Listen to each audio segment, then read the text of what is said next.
I just opened the box and there they were. That bloody Lizzie. Well, it might be someone else. Oh, it's Lizzie, all right. She never thinks what harm this could do the halfway house. She never thinks of anything but her bloody self. But she wouldn't use half of this stuff. Why would she steal it? Why would Lizzie do anything? All I know, she's a permanent headache. She'd be better off back inside. Oh, you don't mean that. If the police hit this place with a search warrant, how am I going to explain this stuff? They could close us down. Well, what are you going to do? Well, what can I do?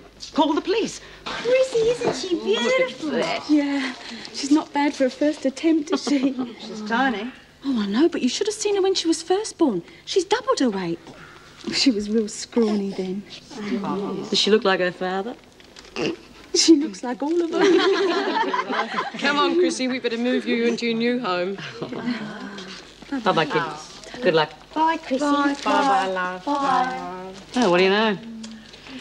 Looks like Latham might be human after all.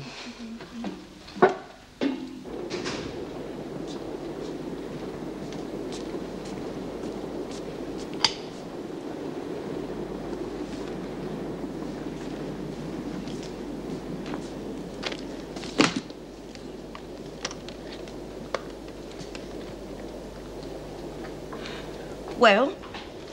Oh, good day, Rhonda. Well, what? Are they yours? As a matter of fact, they are. And that fur coat. I suppose you pinched that, too. As a matter of fact, I did. From right under their bloody noses. Do you like it? I have had it, Lizzie. And so have I. Searching through my things when I'm not here. It's not right. You've got no bloody shame, have you? You don't give a damn about this halfway house or me or anyone else. All you're worried about is nicking things. That's right. Well, that's it. Cops are calling in. All I said was I wanted to discuss a problem, but as far as I'm concerned, they can have you. Do you mean you shopped a mate to the law? That's right. That's the lowest thing I ever heard. You asked for it, Lizzie. Hey, wait a minute. Do you mean the cops are coming here? Rhonda, you're terrific. That means I'm going back to Wentworth.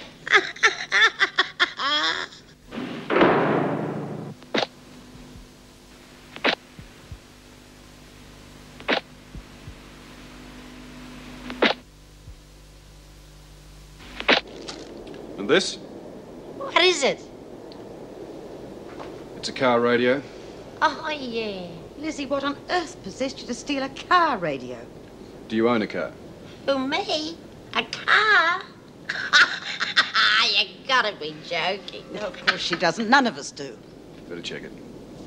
Oh, really? Oh, come on, Lizzie. Where'd you get the car radio? I don't remember. For goodness sake, you can remember where you got everything else. Why can't you remember where you got the radio? Oh, the rest of it's easy. Most of it came from the same store. Hasn't it got a name on it? I'll tell you what, though. I can take you there. Right. Well, we'll go and have a look then, on the way to the station. Are you taking me in? Of course they're taking you in, you dope. But you'll get out on bail, won't you, Constable? I mean, she has cooperated and everything. Well, there shouldn't be a problem. She'll be up before the Beak in the morning. Bail? I won't pay it. Pardon? I won't pay it. Don't forget, I'm a pensioner. Lizzie, if you don't pay bail, they'll hold you in the police station till morning. Is that right? Well, not exactly, no. You said we don't have a policewoman on duty. Well, so... that's it. You're headed straight for Wentworth. Oh, I've broken the law, Rhonda. I have to face up to me punishment. No car. Righto, well, let's get this lot cleaned up then.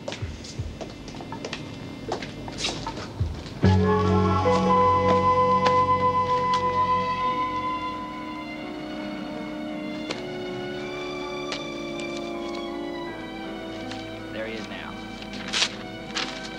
Hey, Bobby. Right here, too. Here, Judy, try this. It's not exactly Christmas, but it's the best I could do. Where did you get that? Oh, well, I haven't been out of here that long. I've lost all my contacts. That's fantastic. It's going to make it look real nice, too. Boys found a section fence down first thing in the morning. Bloody soap operas. Isn't there anything decent on this? Well, well, look who's back from the black hole of Calcutta. Welcome to the world of the living. You okay? Oh, yeah, the rest did me the world of good. Oh, yeah, I bet it did. Bloody Sharon Gilmore. Don't worry, she'll get hers. It was me they put in a pound bee, not you. And what's that supposed to mean? Well, if there's any getting to be done, it should be me who does it. But you won't. Oh, look, I've done my spell in the pound. I'm out now. Can't we leave it at that? No way. Gilmore put you in there. I'm going to get the bitch. All these vendettas, Bee, they don't do you any good. Keep me on top. Yeah, on top of the muck heap. Now, where are those two off to? Oh, well, Judy's moving into Sharon's cell. Well, did you hear that, girls? Bryant and Gilmore have finally got themselves a honeymoon suite in the Wentworth Hilton. Isn't that just ducky? Oh, leave him alone, Bee. At least Judy will be able to keep Sharon in line now from now on. Oh, yeah? I'll believe that when I see it. Oh, you manage all right? Yes, thanks. I'll leave you to it. Well, you're going to sit there staring at me all day? You're going to give me a hand here? One enough? Take the pot plant, will you?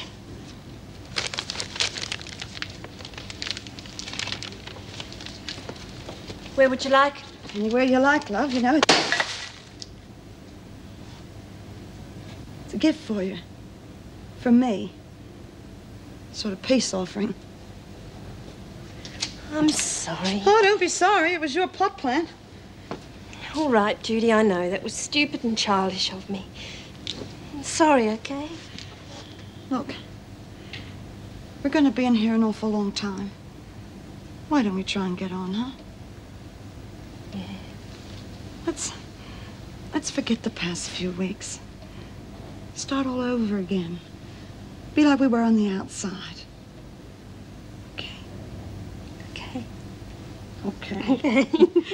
Okay. Now you clean up this mess, huh? We'll make a home for ourselves. Hang on a minute.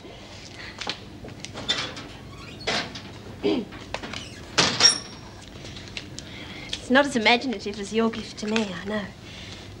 But I'd like you to have it. Thanks. Yeah, what are these for? Those? Yeah. They're pills. Yeah. Yeah. I got them given to me by the nurse. You know, she was checking me over. Found I had a bit of blood pressure. Well, what did she say is causing it? Oh, she had a few calculated guesses. And I didn't like to contradict her.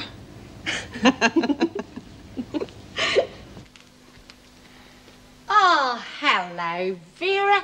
Losing a bit of weight there, aren't you, love? Birdsworth, what are you doing here at this time of night? Oh. I did the wrong thing. I stole a few bits and pieces out of a few shops and that. So you're right back where you started. Yeah. I don't know what came over me, Vera, honest. And it says here you're being held without bail pending a hearing at the magistrate's court tomorrow. That's right, love. Well, for a start, Birdsworth, you can get rid of the Loves and the Veras. Oh, all right, Miss Bennett. Thank you. Good luck. Oh, good luck. Such a nice young man looked after me like a mother looking after its child. That's enough of the chatter, Birdsworth. You know the procedure from here on in. Yeah. Would it be all right if I moved in with Doreen and Bea? You'll go where I put you.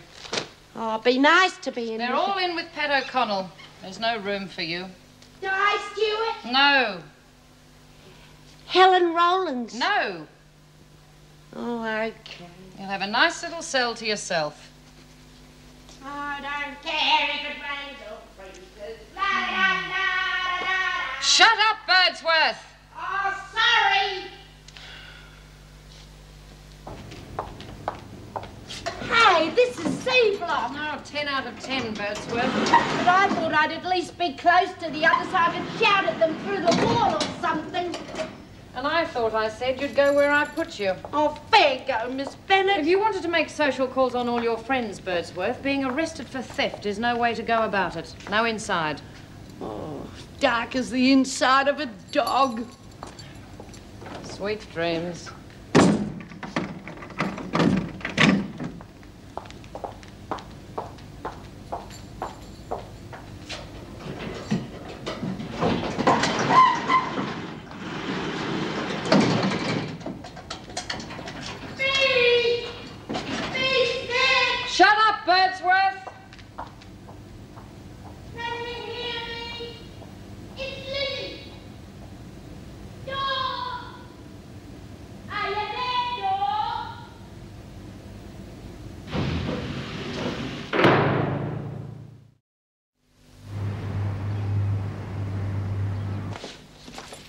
Good morning, Miss Bennett. Good morning, Mrs. Davidson. Quiet night? Not entirely. Oh, Lizzie Birdsworth. Before you go, would you leave word I want to see her in my office? I'll bring her myself after they've had breakfast. Thank you, Miss Bennett. My pleasure.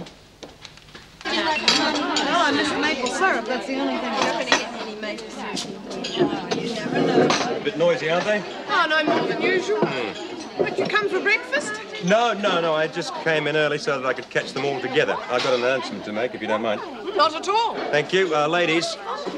Ladies, could I have your... Thank you, Mrs. Jackson. Ladies, I just dropped in to let you know that I've arranged for a group of actors, together with all their props, scenery, costuming, etc., to come out here to Wentworth on Wednesday evening. Now, that's the day after tomorrow for those of you who've let your diaries lapse. Oh, previous engagement. What's your name? Never mind about your other engagement. They'll be performing their latest play for you. Oh, wow. Don't get excited. I said performing a play for you, not making a play for you. Right. Now, seriously, girls, I'd like you not only to give these people your support, but to take particular notice of what goes on. There'll be refreshments served after the play. The cast and crew will stay behind to have a chat about their group's dramatic activities. Romeo, where are you, Romeo? Wherefore art thou, you twit? I'm up here on the chair, you idiot. Now I ask you first. To be or not to be? Is that supposed to be a dig at me? There, I'm back. What is Lizzie Birdsworth doing back here? Shoplifting. Oh. Listen, if you get a minute later on, could you come to my office, please? Sure. Thank you. I was going bloody scatty out there, fair dinkum. Oh, anyone to go to that amount of trouble to get put back inside is going to be stark raving bonkers. What am I going to do with you?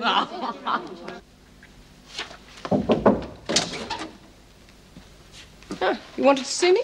Yes, come in, Meg. Sit down, please. Listen, Pat O'Connell, how do you think she would cope with another appeal? Oh, I don't know. Is there going to be one? No, it's possible. I know the last one was dismissed on the grounds of Herbie's evidence. But despite her withdrawal, her behaviour has improved. One could almost say that she's mellowed. Oh, she did spend that time in solitary. Oh, well, I've got my doubts about the circumstances surrounding that. Anyway, another appeal is on the cards. It's just a question of whether or not Pat can put up with another round or two in the judicial arena. Yes. Oh, that reminds me. What? Jeff Butler goes on trial in a couple of days. I must organise some time off. What, they calling you as a witness? Oh, they are indeed. Judicial arena. Just about sums it up, doesn't it? No matter which side of the fence you're on, it's a battle. Just the thought of having to give evidence terrifies me. So God knows how Pat O'Connell's going to feel when it's her future at stake. And she's already lost that battle twice.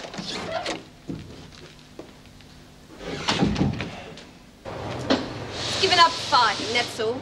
No guts, if you ask me. Lizzie Birdsworth would have more guts than 10 of you put together, and I wasn't asking you anyway. I was talking to Pat. Oh, well, she could be right, though. I mean, not about having no guts, but about giving up the fight. Liz has been fighting for the last quarter of a century, right in here. In here! OK, maybe she didn't win, but she survived. She learned to roll with the punches in here. But out there... Anything would be better than rotting away in this stinking hole. Well, for you, maybe. But what about Lizzie? What's out there for her? She's not going to meet some nice bloke and settle down and get married and have kids. It's too late for Lizzie. What's going to happen to you when they turn you loose, Bee? You'll be in the same boat as Lizzie.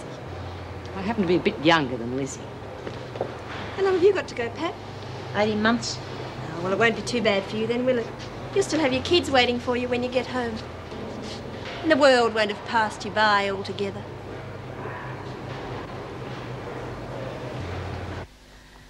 Why, Lizzie? Why won't you pay the fine? Well, I got to serve time for the shoplifting. So it'll be cheaper to serve a bit extra time for the fine. And how much do you think you'll get for both of these? 1 month? 2 months? Maybe. Maybe more. And as far as you're concerned, the more the merrier, hmm? Well, you'll just have to think of something else. I don't know what you mean. I mean, you are treating this place as though it is a hotel, and I assure you it is not. It is a corrective institution for real offenders. But that's what I am. A habitual criminal. Oh, nonsense. You're a conniving old woman who always wants her own way. That's not true. Of course it is. Lizzie, I know how difficult it must be for you adjusting to a whole new way of life, but you owe it to yourself to make that adjustment. But I can't, Mrs. Davidson. Oh, it wasn't too bad when Dora was around, but when she got sent back... Dora's not going to be in here for the rest of her life, nor are the rest of your friends. Don't you think you ought to be setting them a good example? Be there to help when their parole comes up? Help? Like I did with Dora. It's all my fault that she got sent up again. Well, I'm sure you've learned your lesson from that. Now, Lizzie, I can go along to the magistrate's hearing, try to get this whole mess all sorted out, and then you can start all over again. Will you let me do that? Can't you just let things be? Can't I stay in here where I can't harm nobody? Well, I'm not worth bothering about.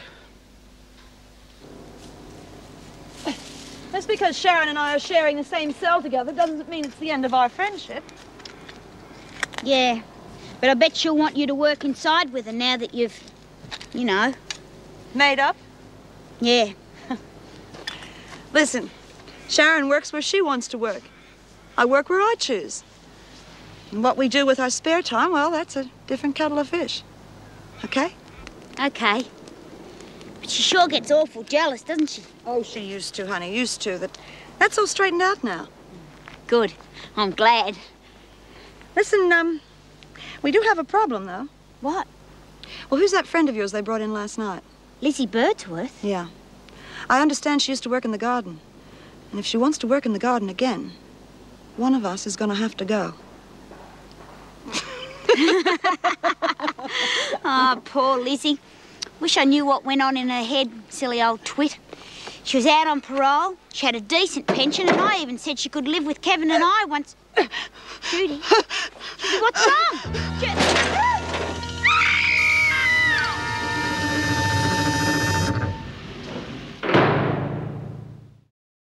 How many times do I have to tell you there's nothing wrong with me? Look, I bent over to pull out a tomato plant. The blood must have rushed to my head, that's all. I just felt a bit dizzy. Of course, it wouldn't have anything to do with you being hit on the head, would it? Yeah, it could have. I mean, I have slight concussion, that's all, but I'm fine now, honest, I feel fine. I'm sure you are, but it won't hurt to have the doctor check you over. I don't need a doctor. And I don't need an inmate collapsing and not receiving proper medical attention. No matter how you feel, you're our responsibility. Okay. You get me a piece of paper and a pen. I'll sign an affidavit saying I've refused medical attention and I can go back to work then. Well, that's exactly what I will do. Nurse, get me one of those forms, please. Yes, certainly. No doctor then? No doctor. But you're not going back to work. You can stay here for the rest of the day and put your feet up. Oh, but... No buts. Now, you keep an eye on her, check her, and if she has any more dizzy spells, report to me at once. If you think she's okay, she can go back to her cell. Right. Come on, Mrs. J, get with it. How's Judy? She'll be okay. What's that about Judy? She's just had a dizzy spell, that's all. Where is she? She's in her cell resting. Now, come along, move Can it. I see her, Mrs. Jackson? For public enemy, 5,852. Hey, you've been promoted. Oh, move along, Smith. Give my love to the beak, Lizzie. Will do. And keep the billy on. I'll be home for tea. Right. Yes, I heard about the disturbance in the dining room this morning. And I can imagine who told you. Anyway, Ken Pierce is coming out here to have a look at our facilities this afternoon. Ken Pierce. That name rings a bell. Oh, well, he's the producer, director, manager, general dog's body for this drama group. But I seem to connect the name with something else. Oh, well, no matter. So he's looking for a suitable place to put on the play? Yeah, I thought of using the dining room, if that's okay with you. There's plenty of space there. It'll make things easier for putting on the tea and biscuits afterwards. Be fine. Good, good. Oh, could you file that for me, please? I'm finished with it. Pat O'Connell's file. Yes, I've spoken to her solicitor about the possibility of another appeal. And? It's hard to say. I brought her up to date on O'Connell's record of behavior, but we'll just have to wait and see. The police here for Lizzie Birdsworth? Yes, and I'm going along too. Hopefully I'll be able to persuade the magistrate to be lenient. Silly woman. She can't keep coming back here for the rest of her life. It must be damn difficult for her. She's already spent 20 years of her life here. Yes, I realize that, but Ah, Lizzie, there you are. We'll have to get a move on or we're going to be late. You standing up for me then? Yes, I am. And I don't want any arguments because there isn't any time.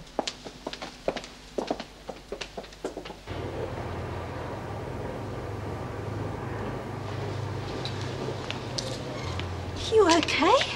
Of course I am. Why wouldn't I be? Well, I didn't know what to expect. All they told me was you'd had a dizzy spell and you were in the hospital. Yeah, well, that's all it was, you know. I mean, they just asked me to come back here and have a rest, that's all. What's causing it, though? Well, how should I know? I just felt dizzy. Have you taken your pills today? I forgot. Oh, well, no bloody wonder you got dizzy. Listen, I've been through all this with Mrs. Jackson. She says there's nothing to worry about. It's all right. Yeah. Here. Come on, take it. Look, you know you're worse than a mother.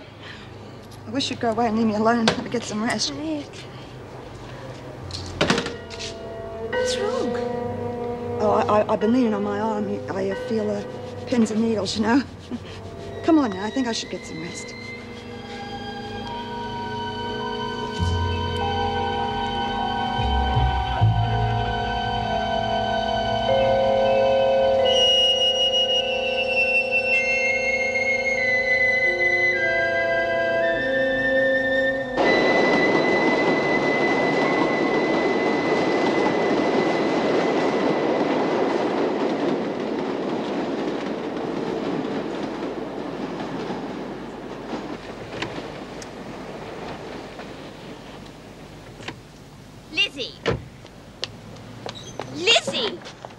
What?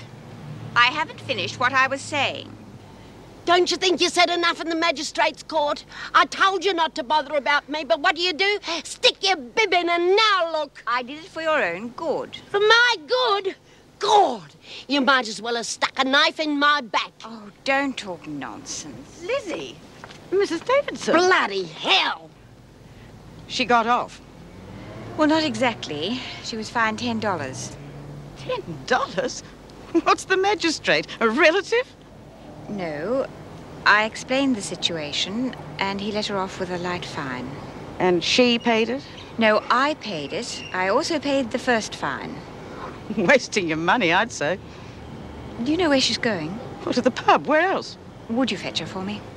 No way. Getting her out of there in the mood she's in would be a bit like pulling a tooth from a tiger, liable to get your hand bitten off. Anyway, I'm on my way to work.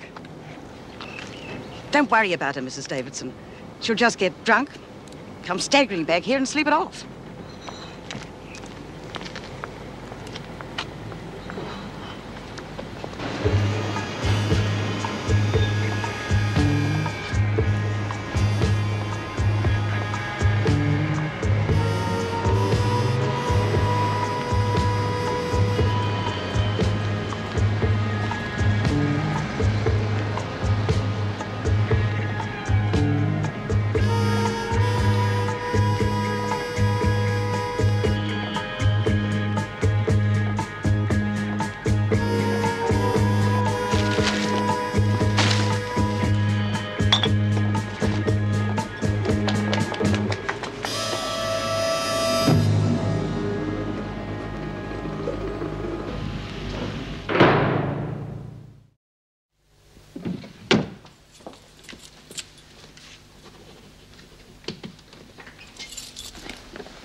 Hello. Are you waiting to see me?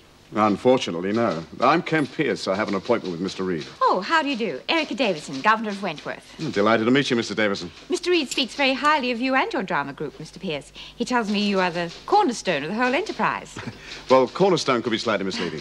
Well, actually, he said you were the producer, director, business manager, and general dog's body. That could be a more accurate description. Excuse me, Mr. Pierce. Mr. Reed will see you now. Thank you. I'm going that way. Have you signed in? Yes. Oh, good. I'll show you to his rooms. Come in. Ken, good to see you. How are you, Paul?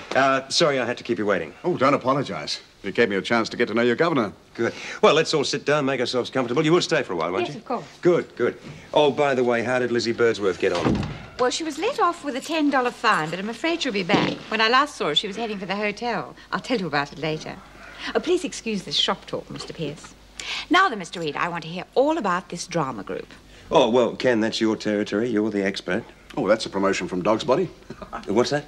Oh, nothing. It's just a private joke between Mr. Pierce and myself. Oh, already. I see. Well, 20 years in jail hasn't affected your way with the ladies, has it? You served a full 20 years in prison? And then some. I was originally sentenced for 5 years for robbery with violence. I busted out after 3 years and stayed loose long enough to have a crack at armed hold-up. Well, that was one big foul-up, I can tell you. I was recaptured 2 days later and the judge gave me 20 years. He said I was a hopeless, irretrievable and hardened criminal. Did he set a non-parole period? Mm-hmm. 7 years. And you still serve the full 20? I'm afraid so, yeah. Well, I blew any chances I might have had by conducting my own private war with the authorities. Before I knew it, 10 years had gone past. Sounds very much like a woman we have here at Wentworth. Oh, yes, B. Smith. You'll no doubt meet her while you're here. Oh, someone should tell her there's no future in fighting the system. I agree. But please go on with your story. Oh, well, there's not much more to tell, really. I got my head down, tail up, and decided to put the remaining years behind bars to good use.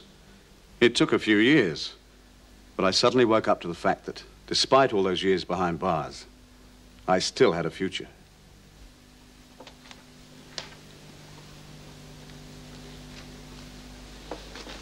How's it look?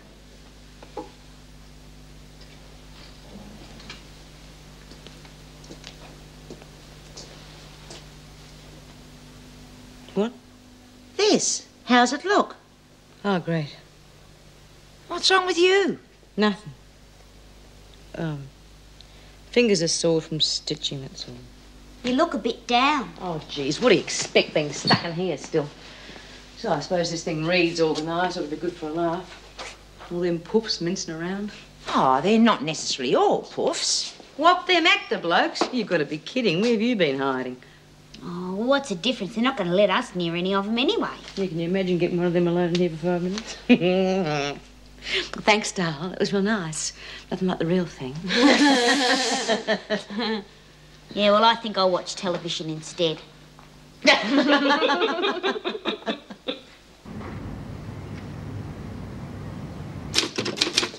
Morning, Sally. Morning, Mr. Reid. Oh, listen, if Michael Simpson phones again today, would you put him through to my office or Mrs. Davidson's office, please? Yeah.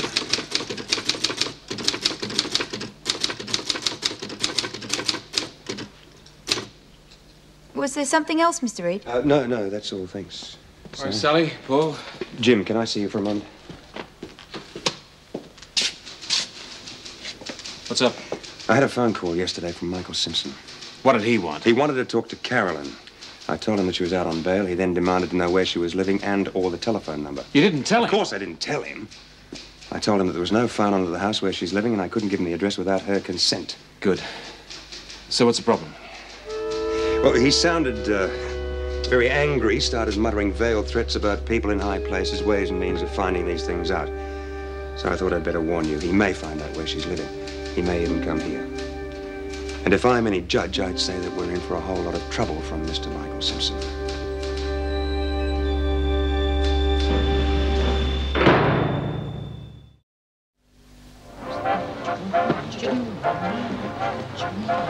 Turn that noise off, Smith. Right, you can all stop work and listen to me for a moment. The laundry's to be shut down for the day at lunchtime. Yay! Mrs. Davidson wants you to stay behind in the dining room and get it scrubbed up for this play that's going on tonight. It'll only get mucked up at tea time. You'll be eating in your cells tonight, and I've been asked to check your efforts. So let me assure you that if there's one speck of dust in that dining room, you'll do it again and again until I'm satisfied it's clean.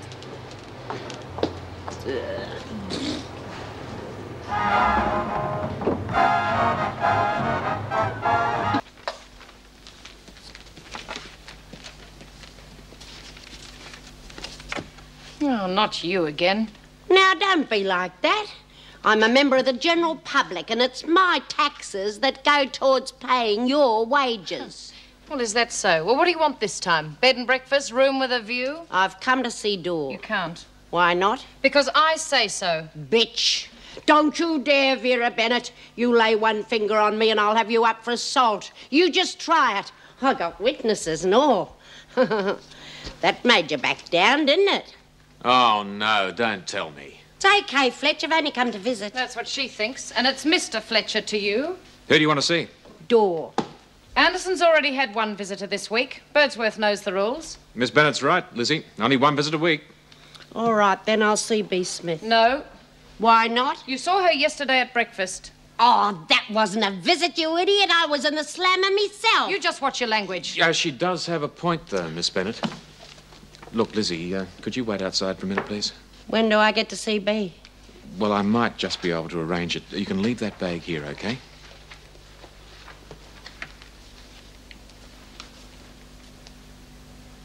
Well? You're the deputy governor. Fine, fine. Smith's in the dining room, isn't she? Getting set up for tonight's play? Yes. Yet another worthless exercise. What, the play? Or scrubbing up the dining room? Well, haven't you got anything better to do? And so every time there's a run on shoplifting, you'll be the first person they'll check up on, Lizzie. I'll find the stuff, return it, hit you with a fine and nothing else. They can't force me to pay the fines, can they? And Mrs. Davidson will soon get sick of paying them for me. They can take it out of your pension. Can they do that? It's my money. Of course they can. Let's get a court order and that's that. Supposing I smashed all the stuff I stole. They couldn't return it then, could they? They'd still take the money for it out of your pension. You'd be paying up for the rest of your life. Bloody marvellous. For 20-odd years, they've been falling over each other to keep me inside, and now they're falling over each other to keep me out. I don't get it. No, it's all politics, Lizzie. There's still some very red faces around because you were wrongly convicted before. They want you out and free so they can prove to the rest of the world what wonderful human beings they really are, after all. And you and me, and the rest of us, we're just the ham and the sandwich. Time's up. Already? Yes, already. Now hurry up, Smith. It's almost lunchtime. You have to accept it, Lizzie. Take what's dished out to you. And try not to let those bastards get you down.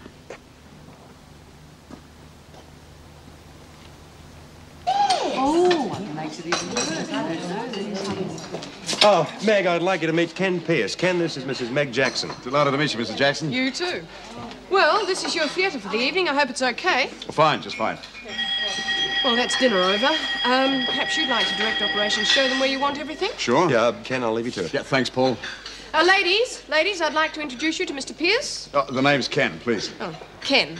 Well, Ken and his drama group are performing the play for you tonight. Doesn't look like Ken, a theory perhaps to you'd like me. How would you know? Show them where you want things. Okay, well, first of all, ladies, could we get rid of some of these tables, please? Yes, Smith, what is it? All the tables? Well, the more space we have. And what are we going to do about the refreshments afterwards? Eat them off the floor? Of course, refreshments. After more than 20 years in jail, I should have realized. You look after your bed, your body, and your ablutions, right? And the rest can take care of themselves. What's your name? B. Smith. Now, is that a name or an initial? Name. B-E-A. Do you mind if I call you that? Do you like? Fine. Oh, and thanks for reminding me about my priorities. So what about the tables? Well, put a couple of them over there for the tea and pickies and clear the rest away. Would you like me to get them moving for you? Could you? Okay, girls, you heard what the man said. Come on, let's go. Move it.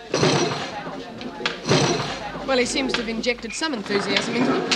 Yeah, I'm not sure it's the idea of seeing the play, the refreshments afterwards, or the break in the routine that's causing all the enthusiasm. Cynic. You going to stay behind? Might be worth watching.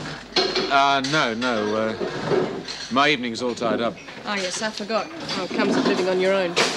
Wife, family, house, the full catastrophe, eh? Yeah, the full catastrophe. Well, you've got quite a way with the other women here. They certainly take notice of you. They know it's good for them. Do they stick with you? Us cons stick together. That's great. That's the way it should be. We should all help each other, cons and ex-cons. No, Ken. You got it wrong. I thought you drama people knew all about the goodies and the baddies. You see, I said us cons. Now, in my book, we're the goodies.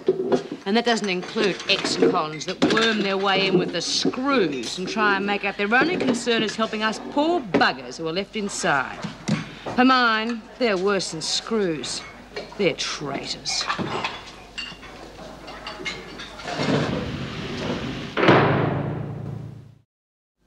Yeah. Who's the first?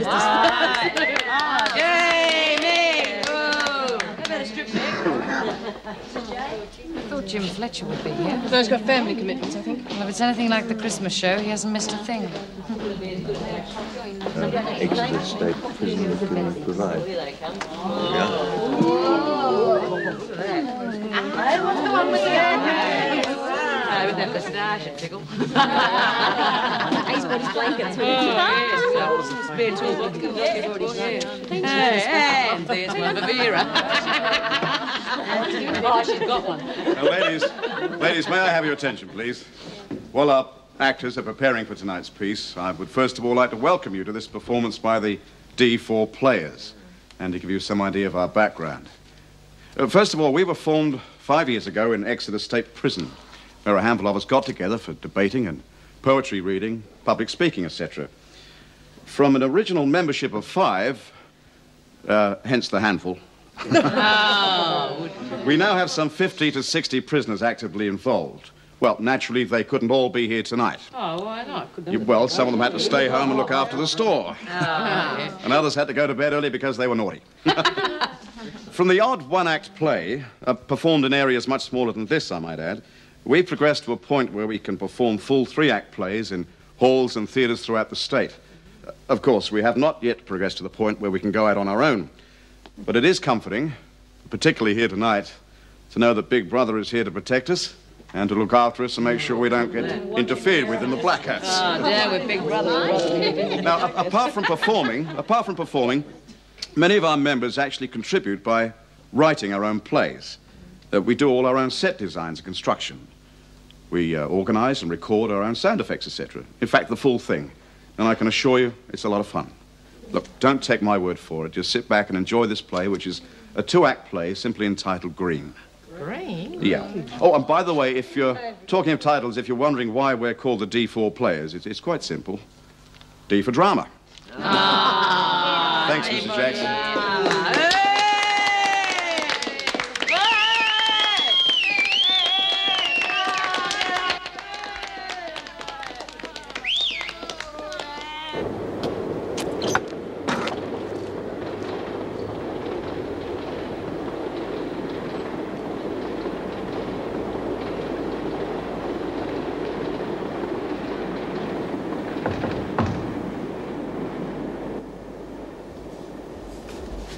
Who is it?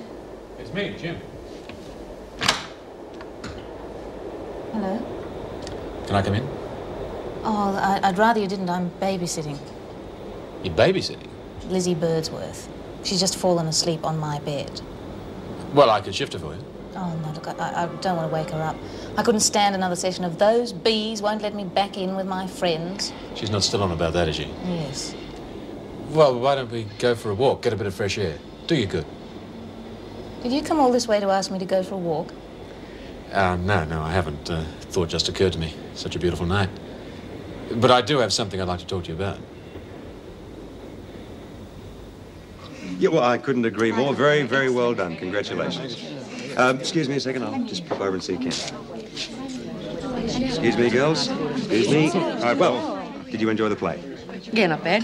And obviously you're acquainted with Ken.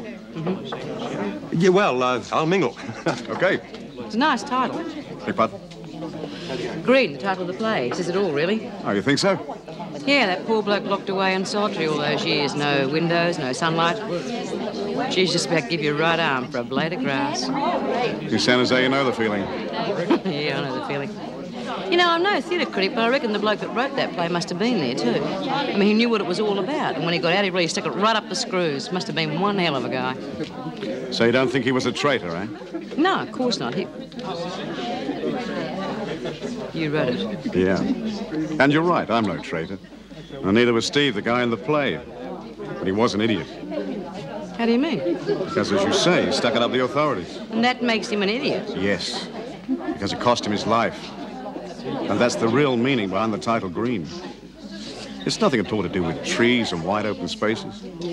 It was him. Steve's as green as they come. And you're not? I'm alive.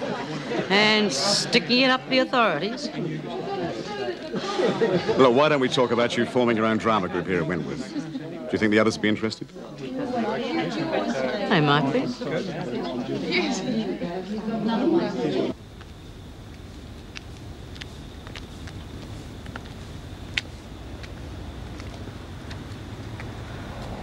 Thank you for the walk.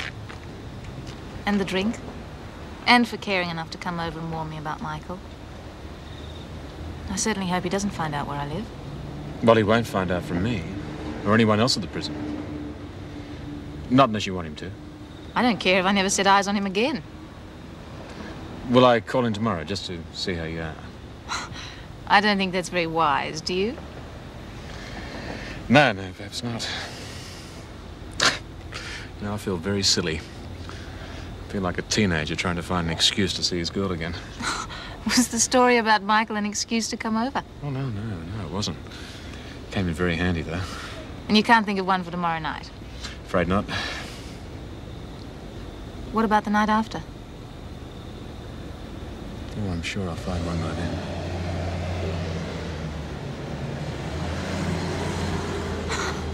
Was that your wife's car or something? No, Leela thinks that I'm at the prison watching a play. I'd better go.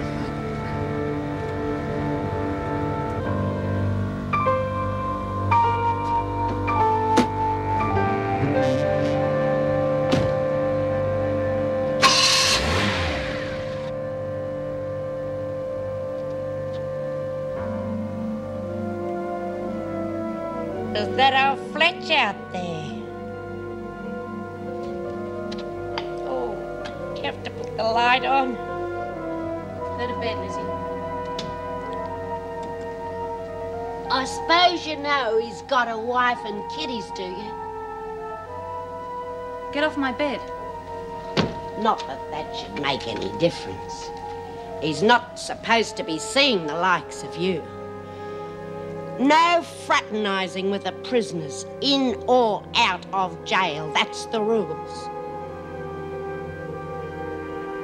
Fletch the Lech strikes again. Could cost him his job, you know. Oh, bugger you. Bugger him too.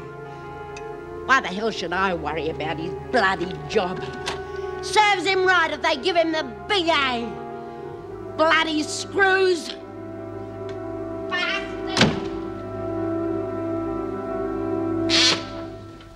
Morning. Oh, he's just walked in. Yes, Mrs. Davidson. How's the play last night? All right. Slightly more entertaining than watching monkeys pick fleas off one another. Sounds like a great night. Glad I missed it. Well, Mrs. Davidson wants to see you. Seems her phone's been running hot this morning. She's unhappy about something.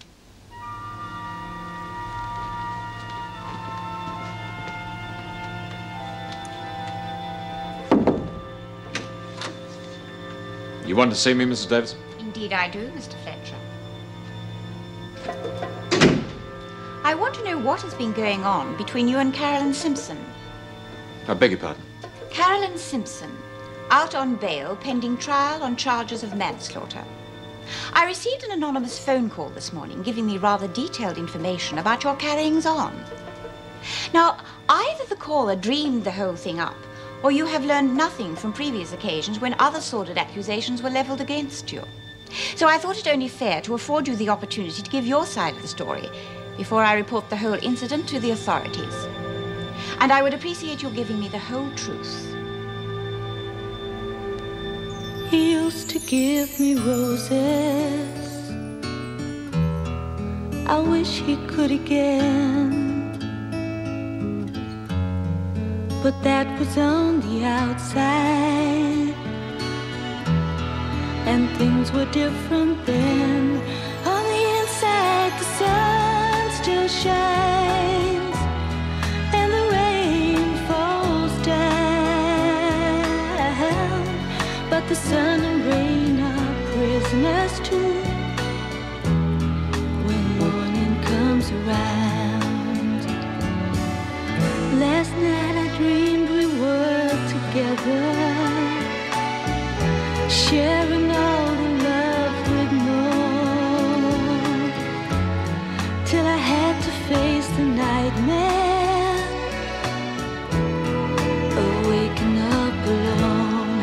On the inside the